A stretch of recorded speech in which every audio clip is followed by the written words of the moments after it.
Hello, and welcome to episode 117 of the REconomy Podcast, where we discuss economic issues that impact real estate, housing, and affordability. I'm Odeta Kushi, Deputy Chief Economist at First American, and here with me is Mark Fleming, Chief Economist at First American.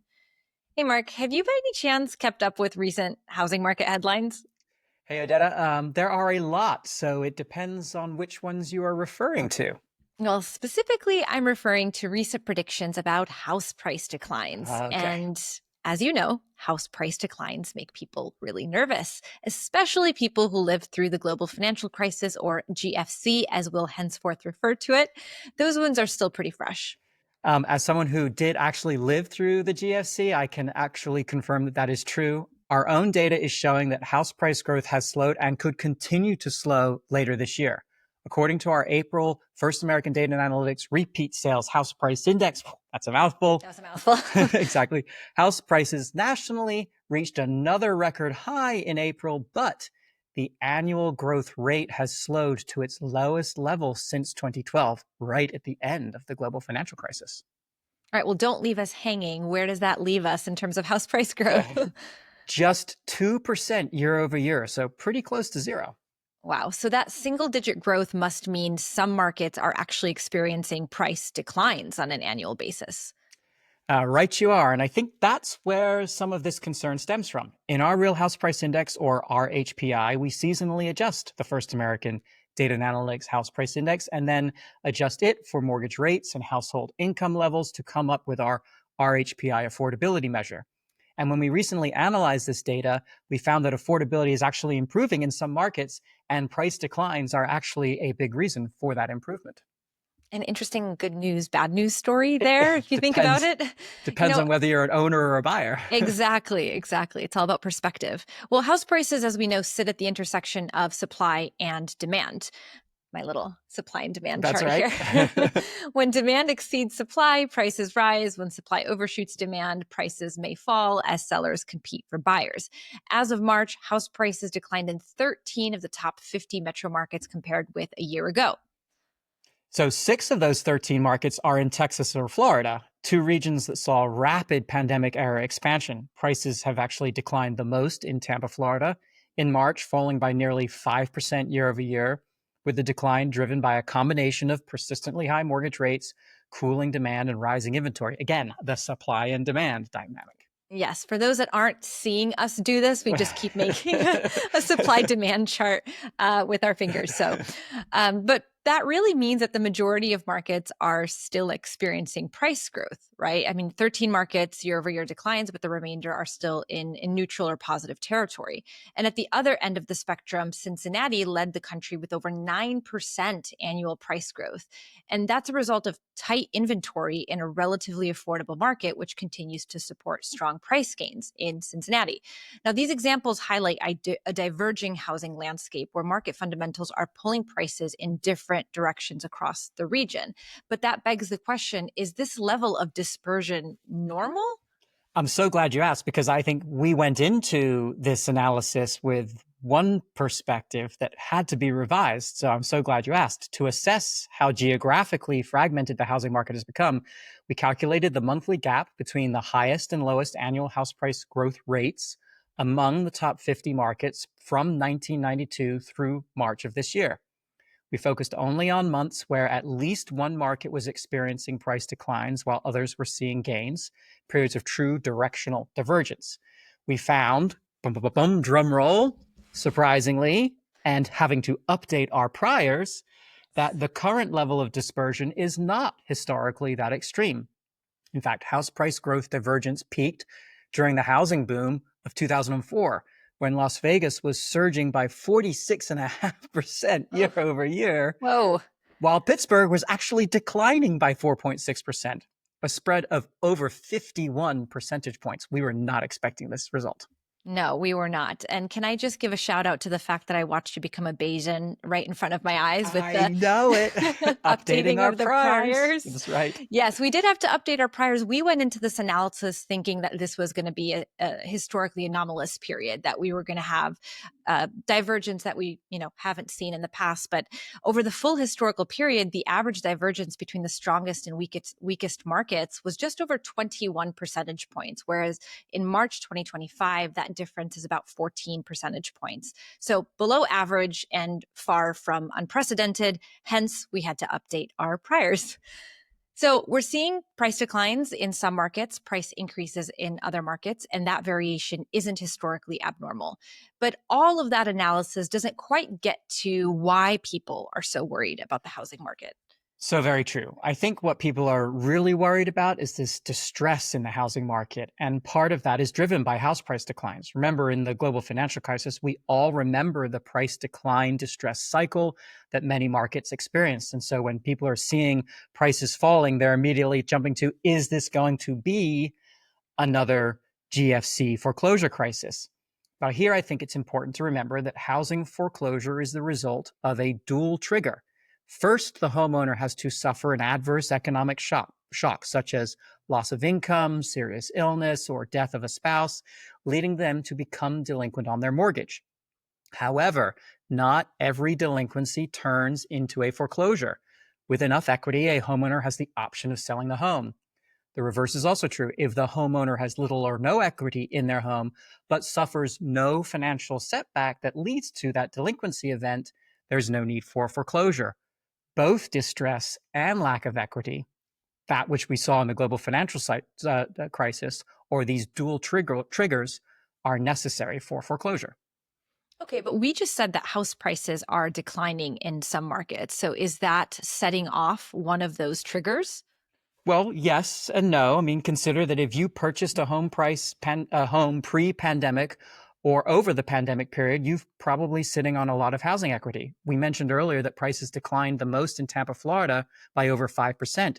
But consider that from the pre-pandemic February 2020 point, right before the pandemic began, through the peak of house prices in December of 2023, house prices increased by more than 70% in Tampa. Ooh. Exactly. So for many or even most Tampa homeowners, even in a declining price market, there's a large equity buffer that they have because 70 up, 5% down, you're still well up. That's a really great point. But of course, for those who purchased in 2023, 24, or even 25, they might be experiencing lack of or negative equity due to the recent price declines. And we do know that FHA and VA loan delinquency rates are rising, particularly impacting recent borrowers. So there are some pockets of potential distress. But yes, generally speaking, equity levels are high. In fact, in Q4 2024, US households owned $48 trillion worth of owner-occupied housing value, just over $13 trillion in debt on those homes, and the remaining $35 trillion in equity. So the national LTV is very low at about 28%. Consider that in 2012, that national LTV was 54%. True. So that's one reason why this time it's different. Always be wary when someone says that, especially an economist. Yes, house prices in some parts of the country are declining, and that might drag the overall house price index lower, but equity levels are still high on average. But then comes, what about the other trigger? Yes, whether a homeowner has a financial setback. And that's a function of several factors, but let's start with the most obvious, having a job, the labor market, right? And we all know by this point that the labor market has been very resilient with the unemployment rate at 4.2% as of April, which is historically low. But what about the homeowner's unemployment rate more specifically? That's a great question, Odeta, because historically, the renter unemployment rate has remained nearly twice as high as the homeowner's unemployment rate. According to our analysis, in 2010, the unemployment rate for renters was nearly 15%, while for owners, it was much lower at 8%. And in the latest available 2024 data, the unemployment rate for homeowners was just below 3%, while for renters, it was nearly 6%. So for both renters and homeowners, but especially for homeowners, the labor market picture remains very, very strong with low unemployment. But there are some cracks in the foundations to be mindful of. Notably, hiring has slowed considerably, and we do expect the labor market to continue to cool this year. That's right. The job openings and labor turnover survey data reveals the difficulty job seekers face in finding work, with the hiring rate near 2013 to 2014 levels when the unemployment rate was closer to 7%. But keep in mind that a lot of today's homeowners refinanced into record low mortgage rates. They have lower monthly payments relative to incomes than in past cycles. Right. So, I mean, some of those events we mentioned earlier, like the death of a spouse, maybe you're better capable of weathering that financial storm because you were able to refi into that lower interest rate payment. As of Q4 2024, according to Federal Reserve data, the mortgage debt service payment as a percent of disposable personal income was 5.8%. This is a little bit lower than it was pre-pandemic Q4 2019 at 5.9%, and definitely lower than in 2007 when it was nearly 9%. Ah, yes, those were indeed rough times. Yes. But this means that even if inflation is squeezing budgets, the mortgage payment itself, for most, is less of an issue. Or at least the P and I in the PITI. Great point. Principal and interest stays fixed, but we are seeing increases in taxes and, of course, increases in insurance, which is another challenge for homeowners. We've written about that recently. Check out the Econ Center for more information. Very, very smooth plug. So smooth. Yes. Now, another difference from the GFC is that we're not worried about a sudden reset in rates due to teaser rates expiring.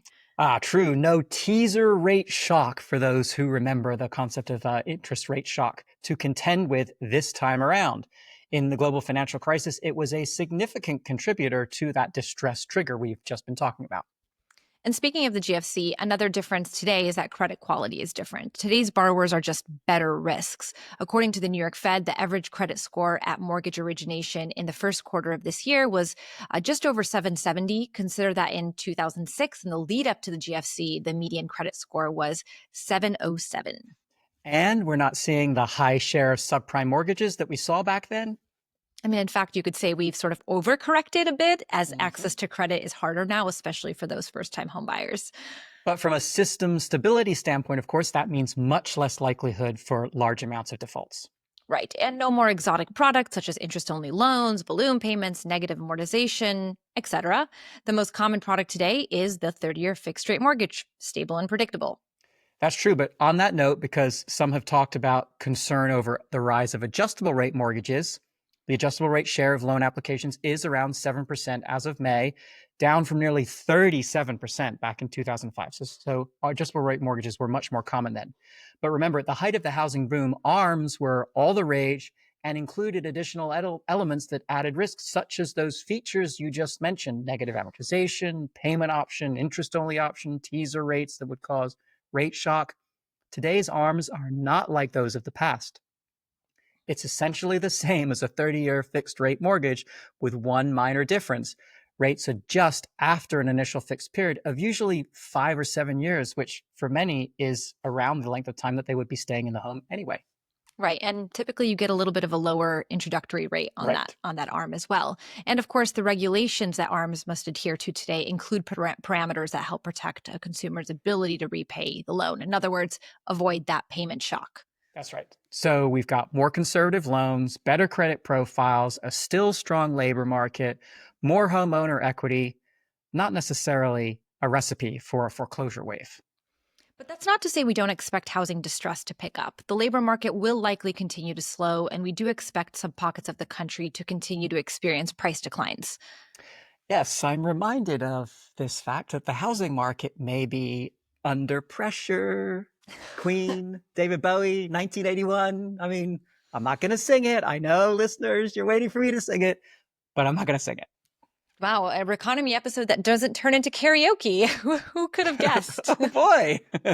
Well, I think what you were trying to say there is that the housing market might be under some pressure, but there are still strong fundamentals preventing housing distress from turning into a housing crash. So maybe not a foreclosure wave, maybe a foreclosure trickle, if you will. And we will leave it there for today. Lots covered in today's episode. Thank you for joining us on this episode of the REconomy Podcast. If you have an economics-related question you'd like us to feature in the future, you can email us at economics@firstam.com. And as always, if you can't wait for the next episode, you can follow us on X. It's Odeta Kushi for me and M. Fleming Econ for Mark. Until next time.